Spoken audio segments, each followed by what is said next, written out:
August 5th, 2023. Today was meant to be a happy day. Anais, my little sister, was supposed to get the scholarship that she always dreamed of. All her good grades and all her hard work was finally going to pay off. She worked day and night to build that machine. Darwin and I thought that we were helping when we screwed those screws on tight. We thought that it would guarantee her that scholarship. But now, she's in the ICU because the machine exploded, and it's all her fault. As after we left the hospital, there was silence.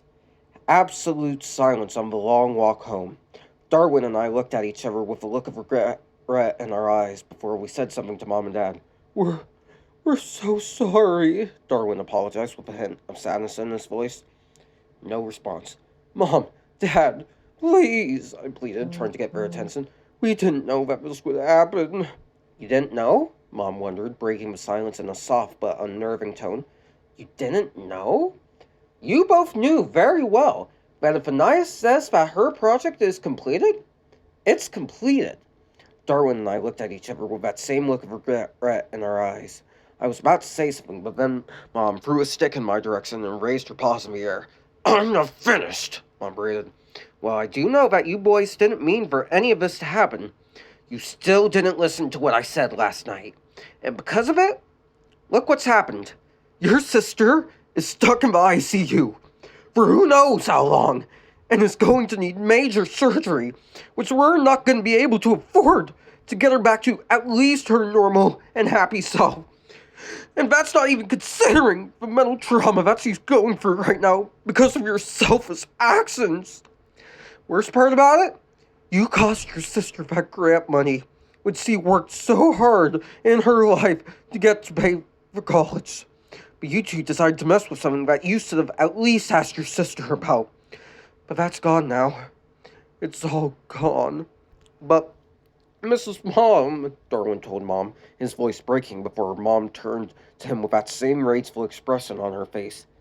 I can understand Gumball doing something like this, Mom began, but the fact that you, Darwin, allowed him to pressure you into doing something that you knew was wrong is a very shameful act, Darwin Watterson. You could have said no. You could have gotten me to stop it. You could have even told Anais Gumball's plans. Had you done that, everything would have been fine. But no. Instead, you went with it all because your brother guilt-tripped you. As far as I'm concerned, you're just as guilty as him, if not a little bit more.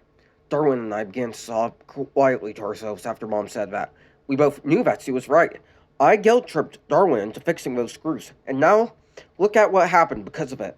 Oh, and before I forget, Mom braided, ready to give us our just desserts just as we got back to our house, you both are completely confined to your rooms for the rest of the year. No computers, no television, no video games, no allowance money, nothing of the sort.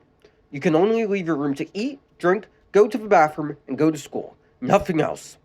If either one of you break that, so help me, you will deeply regret it.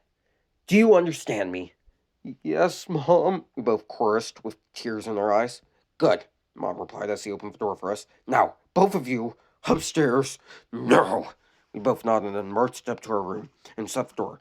We both said nothing to each other as we got our school bags ready for the next day, as it was school day. Then Darwin spoke, with a hint of rage in his voice. Gumball, Darwin told me, I'm going to ask you this once, and you'd better be honest with me. Do you realize what we've done? I, well, I stuttered before I answered. No. No? Darwin said as he threw a chair across the room. I have a very hard time believing that we're in this mess because you decided to tighten those screws to begin with. Uh, I'm sorry, okay? I said, trying to reason with Darwin. I didn't mean for any of this to happen. Of course you didn't, Darwin said. You didn't mean for this to happen, but it did. You fought with your ass, not your head.